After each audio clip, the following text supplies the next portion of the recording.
Hello everyone. আমি যেহেতু সামনে ভোট, তাই কিছু কথা বলার জন্য আসলাম। আমাদের রাজ্যের পরিস্থিতি দেখতেই পাচ্ছেন যে কি ধরনের উস্কানিমূলক কথা বলছে কারা আর বইছে কাদের উপর। ইভেন কি ধরনের এসআই নিয়ে কত মানুষকে হ্যারাসমেন্ট করলো, 26,000 শিক্ষাকর্মী বাদ দিয়ে তাতে দেখুন কত মানুষ হয়রানি হলো এই রাজ্যে।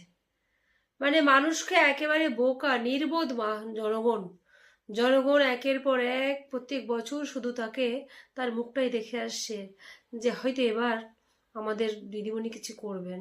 নাথিং, নাথিং, একেবারে নাথিং, কিচ্ছু না।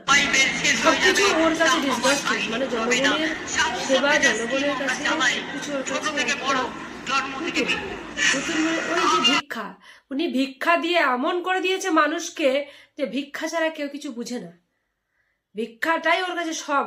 এই লক্ষ্মীর ভান্ডার, যুবসাথী ইত্যাদি যেটাই দেখুন এর কাছে ভিক্ষাগুলো থেকে আপনারা জনগণ মা বোনেরা বিরত থাকুন।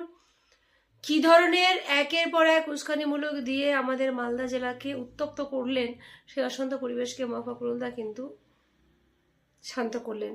ওনাকেও কোন বাই পলিসি দিয়ে অ্যারেস্ট করানো হলো, তিনি আটকে আছেন, তার পরিবার কত টেনশনে আসে। আজকে যে ভোটারগুলো ডিলিটেড ভোটার, তারা দেখুন কত চিন্তাতে আছে, তাদের রাতে ঘুম হয় না। অনেকেই শুনছি যে আত্মহত্যা করছে, হার্ট অ্যাটাক করছে, এভরিথিং। তো মানুষ, জনগণ, আপনারা নির্বোধ, থেকে বেরিয়ে আসুন, আপনারা কিছু ভাবুন। এবার আর দেরি নেই। আজকে 8 তারিখ চলে গেল, 23 তারিখ, কিন্তু আপনাদের জীবনের ভবিষ্যৎ কিন্তু আপনাদের হাতে। প্লিজ আপনারা একবার ভাবুন।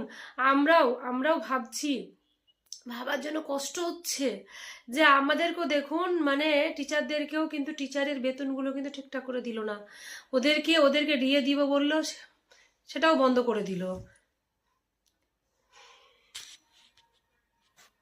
কিন্তু দেখুন যে কত মিথ্যা প্রলোচন দেখালেন।